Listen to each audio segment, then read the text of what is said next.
Hello friends, welcome to MCQ वाला। Friends, आज के सेशन में हम देखेंगे सेट नंबर 20 को। इससे पहले हमने 19 प्रैक्टिस सेट कंप्लीट करा रखा है। आप में से किसी ने भी अगर मिस किया है तो जाके प्लेलिस्ट में सारी वीडियोस को अच्छे से देख लीजिएगा। बहुत सारे दोस्तों का कमेंट आते रहता है कि सर आप बहुत अच्छे से एक्सप्लेनेशन देते हैं, तो उसके लिए आप लोग का तहे दिल से धन्यवाद। मुझे बहुत उम्मीद है कि आप लोग अच्छे से सारी वीडियोज़ को देखते होंगे और उससे आपको बहुत ही फ़ायदा हो रहा होगा। तो आज की सेशन में हम देखेंगे सेट नंबर 20 को। और वीडियो पसंद आता है तो आप लोग वीडियो को लाइक ज़रूर किया करिए, और चैनल को सब्सक्राइब नहीं किए हैं तो चैनल को सब्सक्राइब कर लीजिए, बेल आइकन को प्रेस कर लीजिए। साथ ही अगर आपको हमारे व्हाट्सएप चैनल से या टेलीग्राम से जुड़ना है तो वीडियो के डिस्क्रिप्शन बॉक्स में उसका लिंक दिया हुआ है, वहाँ से जाके आप हमारे व्हाट्सएप पे और टेलीग्राम पे भी जुड़ जाएंगे। तो चलिए स्टार्ट करते हैं आज के सेशन को, सेट नंबर 20 को।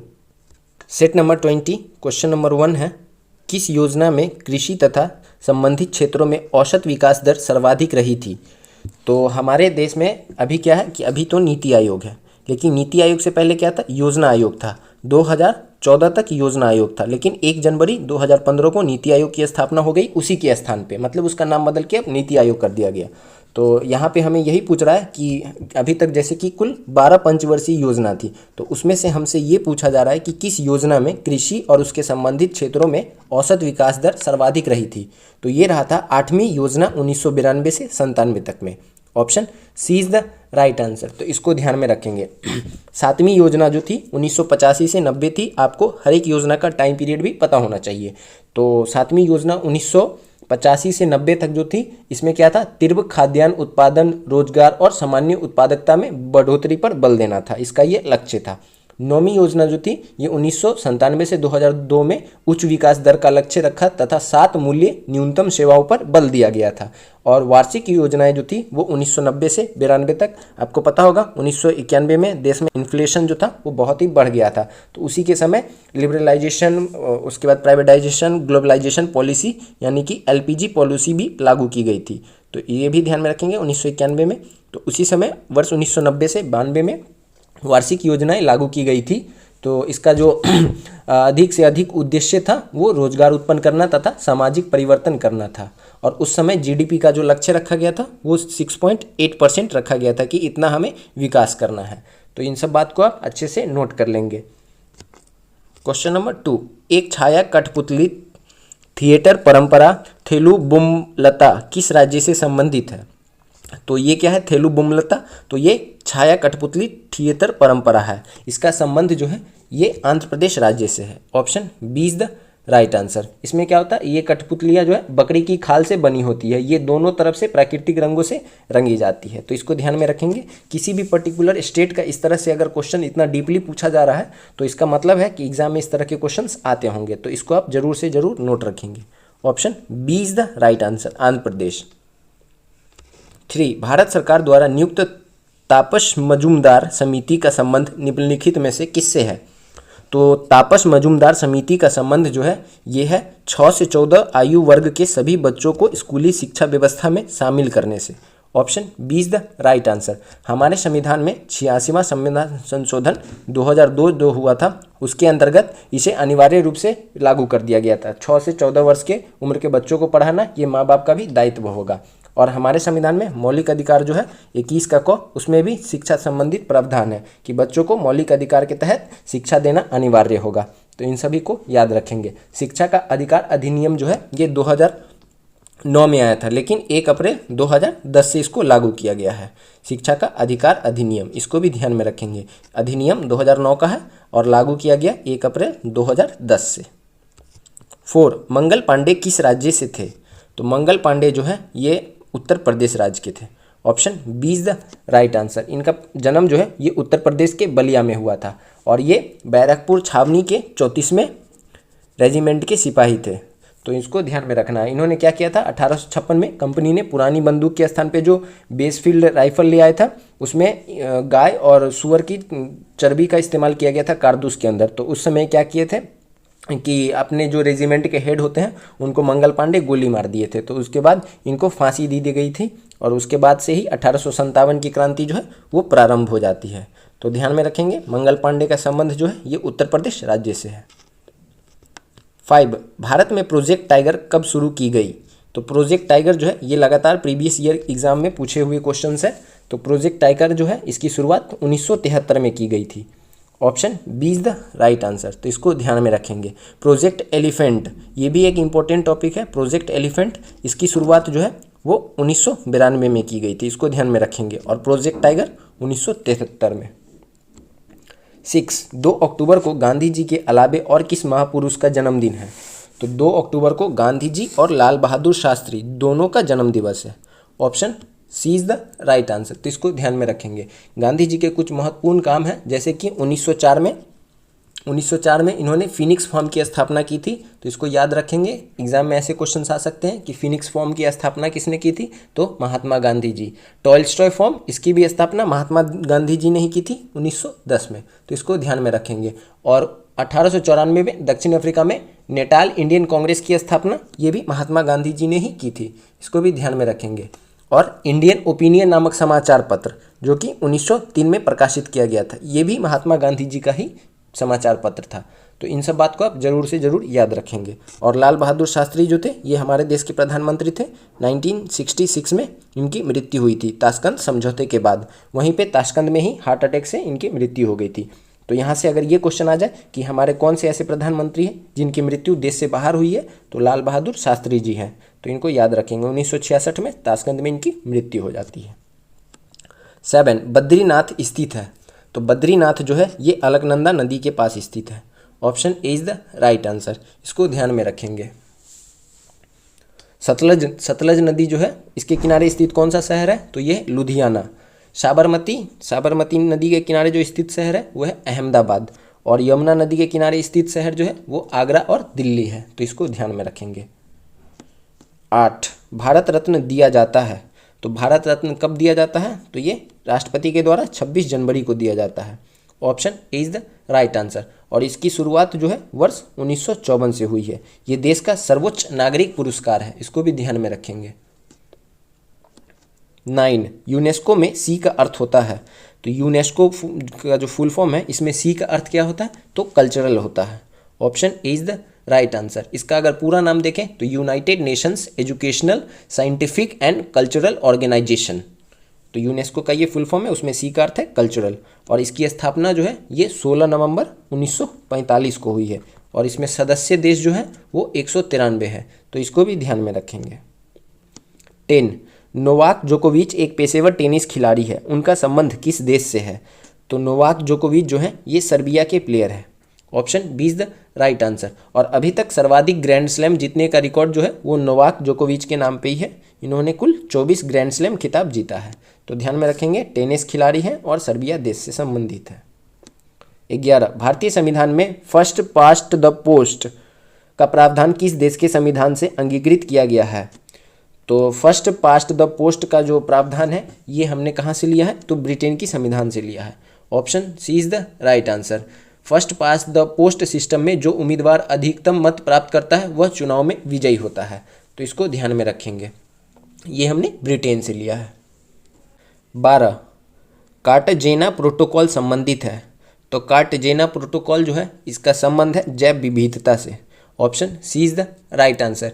ये लागू कब हुआ था, तो 11 सितंबर 2003 को कार्टाजेना प्रोटोकॉल जो है ये लागू हुआ था, तो इसको ध्यान में रखेंगे। उसके बाद एक है अंतर्राष्ट्रीय मानव पर्यावरण सम्मेलन, स्टॉकहोम सम्मेलन जिसको बोलते हैं, जिसका संबंध पर्यावरण से है। वो कब हुआ था, स्टॉकहोम सम्मेलन 1972 में। एक है हेलसिंकी सम्मेलन 1974, जिसका संबंध जो है वो समुद्री पर्यावरण से है। हेलसिंकी सम्मेलन 1974 जिसका संबंध समुद्री पर्यावरण से है। वियना सम्मेलन 1985, इसका संबंध किससे है, ओजोन परत से, ओजोन संरक्षण से है। और पेरिस सम्मेलन 2015, इसका संबंध जो है वो जलवायु परिवर्तन से है। तो इन सभी को आप याद रखेंगे, ऐसे समिट से क्वेश्चंस पूछ लिए जाते हैं। नाउ 13 सामाजिक न्याय और अधिकारिता मंत्रालय किसके पास है, तो अभी वर्तमान में सामाजिक न्याय और अधिकारिता मंत्रालय जो है ये डॉक्टर वीरेंद्र कुमार के पास है। Option C is the right answer. Dharmendra Pradhan कौन है, तो अभी वर्तमान में शिक्षा मंत्री है।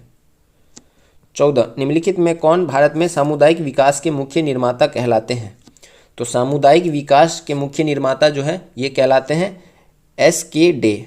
Option A is the right answer. तो इसको ध्यान में रखेंगे। इनका पूरा नाम जो है वो सुरेंद्र कुमार डे है। ये भारत के प्रथम सहकारिता एवं पंचायती राज मंत्री भी थे, तो इसको ध्यान में रखेंगे। और भारत सरकार के द्वारा सामुदायिक विकास को अपनाया गया था 1952 में, और सामुदायिक विकास कार्यक्रम ये 1952 में अपनाया गया था 2 अक्टूबर को।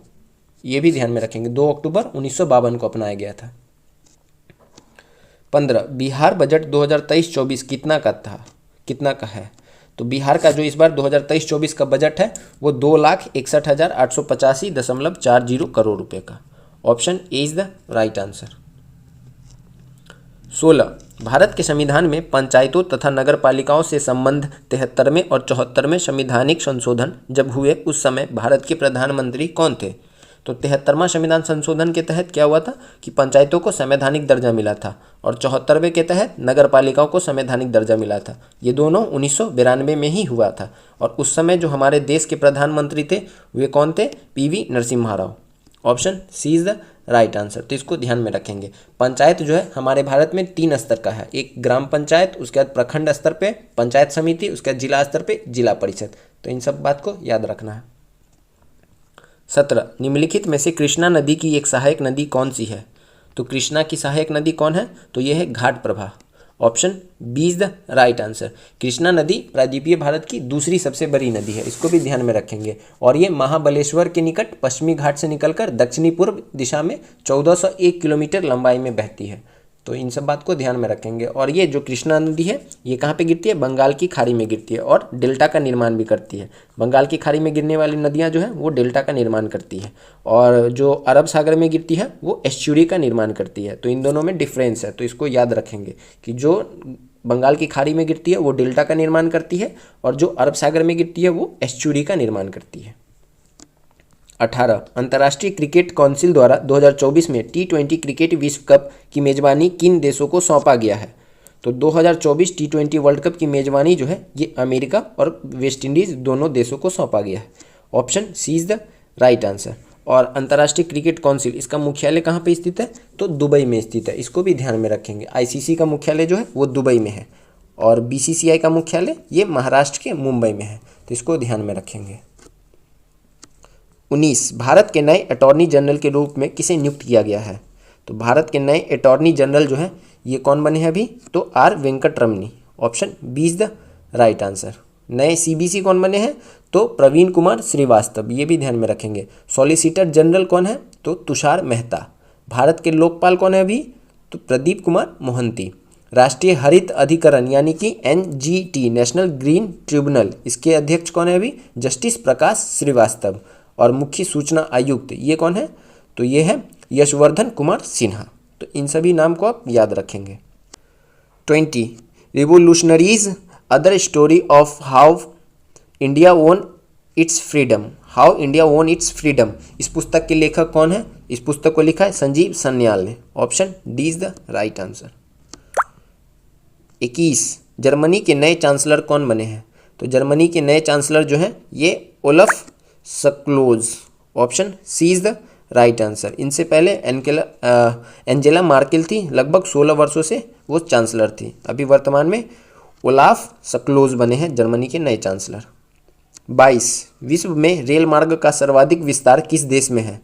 तो विश्व में रेल मार्ग का सर्वाधिक विस्तार जो है ये अमेरिका में है। Option A is the right answer. कुछ प्रमुख रेल मार्ग हैं, इसको याद रखेंगे, जैसे कैनेडियन पैसिफिक हैलिफैक्स एवं वैंकूवर को जोड़ता है। कैनेडियन पैसिफिक जो है रेल मार्ग ये हैलिफैक्स एवं वैंकूवर को जोड़ता है।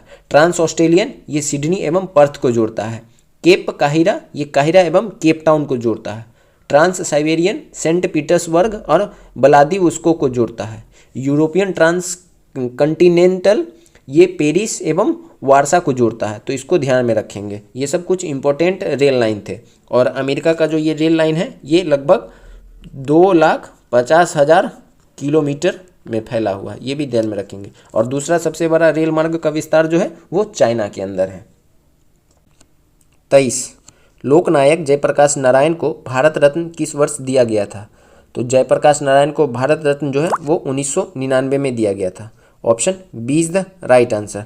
और अभी लास्टली जो है भारत रत्न 2014 में सचिन तेंदुलकर को मिला है, उसके बाद अभी तक किसी को नहीं मिला है। 24 उत्तरी गोलार्ध में सबसे बड़ा दिन होता है? तो उत्तरी गोलार्ध में सबसे बड़ा दिन जो होता है ये 21 जून को होता है। Option B is the right answer. 21 मार्च और 23 सितंबर, इस दिन क्या होता है? 23 सितंबर को सूर्य भूमध्य रेखा पर डायरेक्ट चमकता है और दिन रात जो होता है वो बराबर होता है 21 मार्च और 23 सितंबर को। और 22 दिसंबर को क्या होता है? दक्षिणी गोलार्ध सूर्य के सम्मुख रहता है। इस समय उत्तरी गोलार्ध में सूर्य तिरछा होता है, जिससे रातें सबसे लंबी होती है। तो ध्यान में रखेंगे, उत्तरी गोलार्ध में सबसे बड़ा दिन 21 जून और दक्षिणी गोलार्ध में सबसे बड़ा दिन 22 दिसंबर। और 21 मार्च और 23 सितंबर को दिन और रात दोनों बराबर होते हैं। 25, अशोक के पहले शिलालेख में आत्मनियंत्रण की शिक्षा दी गई है? तो अशोक के किस शिलालेख में आत्मनियंत्रण की शिक्षा दी गई है? तो ये छठे शिलालेख में दी गई है। Option B is the right answer. 13वां शिलालेख, इसके बारे में भी आपको ध्यान में रखना है, जिसमें कलिंग युद्ध की चर्चा है, जो कि बहुत प्रसिद्ध है। 26, 1757 में पलासी के युद्ध में सिराजुद्दौला के साथ किसने विश्वासघात किया था? तो सिराजुद्दौला के साथ विश्वासघात किया था मीर जाफर ने। Option C is the right answer. Plassey का युद्ध जो है ये 23 जून 1757 को रॉबर्ट क्लाइव, जो अंग्रेज का नेतृत्व कर रहा था, और बंगाल के नवाब सिराजुद्दौला के बीच लड़ा गया था, जिसमें मीर जाफर के गद्दारी की वजह से सिराजुद्दौला युद्ध हार गया था। तो इसको ध्यान में रखेंगे। 27, पटना उच्च न्यायालय की स्थापना कब हुई थी? तो पटना हाईकोर्ट की स्थापना जो है ये 1916 में हुई थी।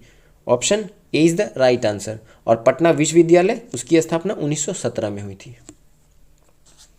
28, बिहार में प्रखंडों की संख्या कितनी है? प्रखंड यानी कि ब्लॉक का पूछ रहा है, तो बिहार में ब्लॉक जो है 534 है। Option B is the right answer. Bihar में प्रमंडल कितने हैं? प्रमंडल 9 है, अनुमंडल 101 है, जिला 38 है, लेकिन पुलिस जिला वो 40 है, पुलिस स्टेशन 1064 है और 534 ब्लॉक है। इन सबको याद रखेंगे। 29, निम्न में से बिहार की सबसे ऊंची पहाड़ी कौन सी है? तो बिहार की सबसे ऊंची पहाड़ी जो है ये कैमूर की पहाड़ी है। Option C is the right answer. 30, मडुआ यानी रागी के उत्पादन में बिहार का देश में स्थान है? तो रागी के उत्पादन में बिहार का देश में कौन सा स्थान है? तो ये प्रथम है। Option A is the right answer. गेहूं के उत्पादन में देश का स्थान, मतलब बिहार का स्थान जो देश में है वो 6ठा नंबर पे है। तंबाकू उत्पादन में बिहार का स्थान 3रा नंबर पे है और गन्ना उत्पादन में बिहार का स्थान उत्तर प्रदेश के बाद 2रा नंबर पे है। तो इन सभी को याद रखेंगे। 31, बिहार को कितने कृषि प्रदेशों में बांटा गया है? तो बिहार को 8 कृषि प्रदेशों में बांटा गया है। Option A is the right answer. 32, निम्न में सबसे बड़ी पर्वत श्रृंखला कौन सी है? तो सबसे बड़ी पर्वत श्रृंखला जो है वो एंडीज है। Option C is the right answer. ये दक्षिणी अमेरिका महाद्वीप में पश्चिमी तट पे उत्तर से दक्षिण तक लगभग 7000 किलोमीटर तक फैली हुई है। तो इसको ध्यान में रखना है, ये दक्षिणी अमेरिका महाद्वीप में स्थित है और इसकी सबसे ऊंची चोटी जो है वो एकांगुआ है। ये भी ध्यान में रखेंगे। 33, राष्ट्रीय ग्रामीण स्वास्थ्य मिशन कब शुरू किया गया? तो राष्ट्रीय ग्रामीण स्वास्थ्य मिशन जो है ये शुरू किया गया था अप्रैल 2005 में। Option C is the right answer. 12 अप्रैल 2005 को शुरू किया गया था। 34, हिजरी संबंत आरंभ हुआ? तो हिजरी संबंत कब से आरंभ हुआ है? तो ये 622 ईस्वी से हुआ है। Option D is the right answer. 622 ईस्वी को पैगंबर के मक्का से मदीना की यात्रा इस्लाम जगत के में मुस्लिम संबत यानी हिजरी संबत के नाम से जाना जाता है और हजरत मोहम्मद साहब को इस्लाम धर्म का संस्थापक भी कहा जाता है। इनका जन्म मक्का में हुआ था और इनकी मृत्यु मदीना में हुई थी, इसलिए मक्का मदीना जो है वो हज यात्रियों के लिए बहुत ही प्रसिद्ध जगह है। तो इसको ध्यान में रखेंगे। 35, भारत की तट रेखा की कुल लंबाई कितनी है? तो भारत में तट रेखा की कुल लंबाई जो है ये 7500 किलोमीटर है। Option B is the right answer. अगर मुख्य भूमि से देखा जाए तो ये 6100 किलोमीटर है, लेकिन अगर आइलैंड को भी जोड़ लिया जाए तो ये 7500 किलोमीटर है। तो option B is the right answer. Accurate में ये 7516 है, लेकिन ऑप्शन में एक नियरेस्ट दिया हुआ है, इसलिए 7500 हमने राइट आंसर माना है। 36, लोएस पठार स्थित है? तो लोएस का पठार जो है ये चाइना में स्थित है। Option B is the right answer. कुछ और पठार है और देश के नाम है, उसको आप याद रखेंगे, जैसे कि अंतोलिया का पठार जो कि तुर्की में स्थित है, कोलंबिया का पठार संयुक्त राज्य अमेरिका में है, मेसेटा पठार ये स्पेन में है, सान का पठार ये म्यांमार में है, पोतवार पठार ये पाकिस्तान में है, चिया पास पठार ये मैक्सिको में है और एडवर्ड्स पठार ये संयुक्त राज्य अमेरिका में है। तो ये सब कुछ इंपॉर्टेंट पठार के नाम थे और उनके देश के नाम थे, इसको आप नोट कर लेंगे। 37 मेघ गर्जन वायुमंडल के किस परत में होता है? तो जितनी भी मौसमी घटनाएं हैं ये सब वायुमंडल के सबसे निचली परत यानी कि क्षोभ मंडल में होता है। Option A is the right answer. और वायुयान वगैरह जो उड़ता है ये सब समताप मंडल में उड़ता है। 38 1565 में कौन सा युद्ध हुआ था? तो 1565 में तालीकोटा का युद्ध हुआ था। इसी युद्ध को हम राक्षसी तंगरी का युद्ध भी कहते हैं। ये युद्ध जो है ये किन दो के बीच में हुआ था? तो बहमनी और विजयनगर के बीच में हुआ था, जिसमें बहमनी की तरफ से बरार को छोड़कर बाकी 4 जो राज्य थे बीजापुर, गोलकोंडा, अहमदनगर और बीदर, इन सभी की संयुक्त सेना ने भाग लिया था, जिसमें बहमनी की विजय हुई थी और विजयनगर की हार हुई थी। और विजयनगर की स्थापना जो है वो हरिहर एवं बुक्का भाइयों के द्वारा 1336 ईस्वी में की गई थी, मोहम्मद बिन तुगलक के समय में। ये भी ध्यान में रखना है कि उस समय दिल्ली सल्तनत में मोहम्मद बिन तुगलक था। 39 जेरूसलम निम्न में से किसका तीर्थ यात्रा स्थल नहीं है? तो जेरूसलम जो है ये पारसियों का तीर्थ यात्रा स्थल नहीं है। Option B is the right answer. 40 धार्मिक कविताओं का संग्रह कुरान किस भाषा में है? तो धार्मिक कविताओं का संग्रह कुराल जो है ये किस भाषा में है? ये तमिल भाषा में है। Option B is the right answer. 41 Subhash Chandra Bose ने कांग्रेस की अध्यक्षता से कब त्यागपत्र दिया था? तो सुभाष चंद्र बोस ने 1939 के त्रिपुरी अधिवेशन की अध्यक्षता से त्यागपत्र दिया था, जिसके बाद कौन बने थे अध्यक्ष उस समय? त्रिपुरी कांग्रेस सेशन के अध्यक्ष तो राजेंद्र प्रसाद बने थे, ये भी ध्यान में रखना है। उसी के बाद इन्होंने क्या किया था? फॉरवर्ड ब्लॉक नाम से एक संगठन बनाया था 1939 में, तो इसको ध्यान में रखना है। 42 आकार और बनावट की दृष्टि से पृथ्वी किस ग्रह के समान है? तो आकार और बनावट की दृष्टि से यहाँ पे ये पूछना चाहिए था कि पृथ्वी की समान कौन है, लेकिन क्वेश्चन में पूछ लिया है कि पृथ्वी किस ग्रह के समान है। तो वैसे तो इन दोनों को आपस में जुड़वा बहन कहा जाता है, शुक्र और पृथ्वी को। भोर का तारा, सांझ का तारा भी शुक्र को कहा जाता है। 43 मकबरा निर्माण शैली का जन्मदाता किसे माना जाता है? तो मकबरा निर्माण शैली का जन्मदाता जो है ये इल्तुतमिश को माना जाता है। Option C is the right answer. सल्तनत काल के प्रारंभ में भारत में पूर्णतः इस्लामिक शैली का मकबरा बलबन का मकबरा और निजामत खान का मकबरा है, ये भी ध्यान में रखेंगे। निजामत खान का मकबरा अलाउद्दीन खिलजी के द्वारा बनवाया गया था और भारत में पहला मकबरा इल्तुतमिश ने अपने पुत्र के लिए दिल्ली के सुल्तानगढ़ी में बनवाया था, इसलिए इसे जन्मदाता कहा जाता है मकबरा निर्माण शैली का।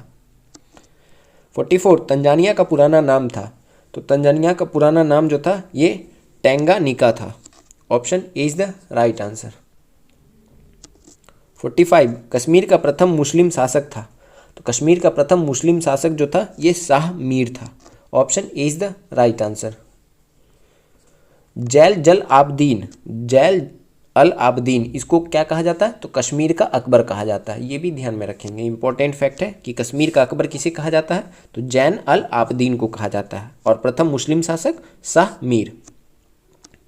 46 भारतीय राष्ट्रीय कांग्रेस का सूरत अधिवेशन हुआ था? तो सूरत अधिवेशन जो है भारतीय राष्ट्रीय कांग्रेस का, जिसमें गरम दल और नरम दल में विभाजन हो गया था, ये रास बिहारी बोस की अध्यक्षता में 1907 में हुआ था। Option B is the right answer. 47 निम्नलिखित विकल्पों में से सुमेलित क्रम चुने? तो इसमें सम्मेलित क्रम कौन सा है?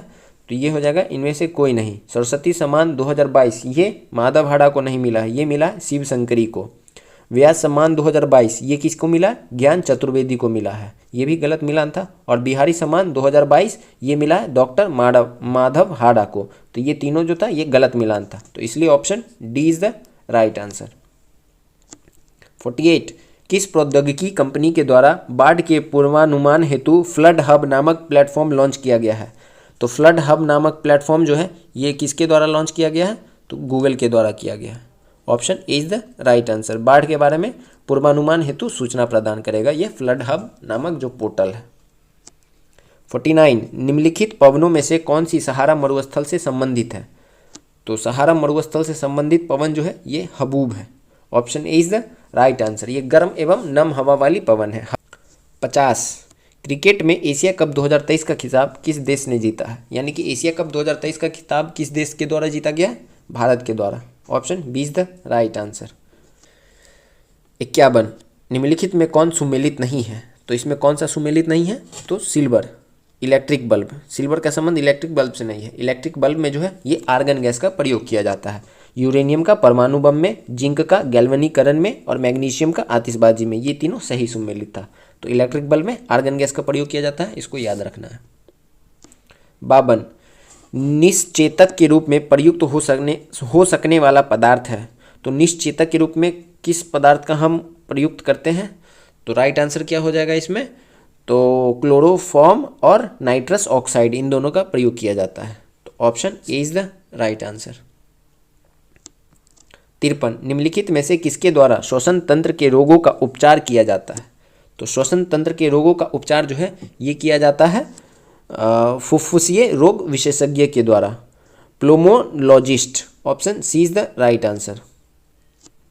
54 अधिक नमक वाले अचार में जीवाणु मर जाते हैं क्योंकि, तो ऐसा क्यों होता है, तो इनके कोशिका द्रव संकुचित हो जाते हैं और इस तरह ये मर जाते हैं। Option A is the right answer.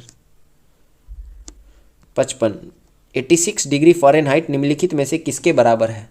तो 86 डिग्री फ़ारेनहाइट जो है ये 30 डिग्री के बराबर है। ऐसा क्यों, तो इसका फॉर्मूला होता है C/100 बराबर F-32, F-32 बाई 212-32।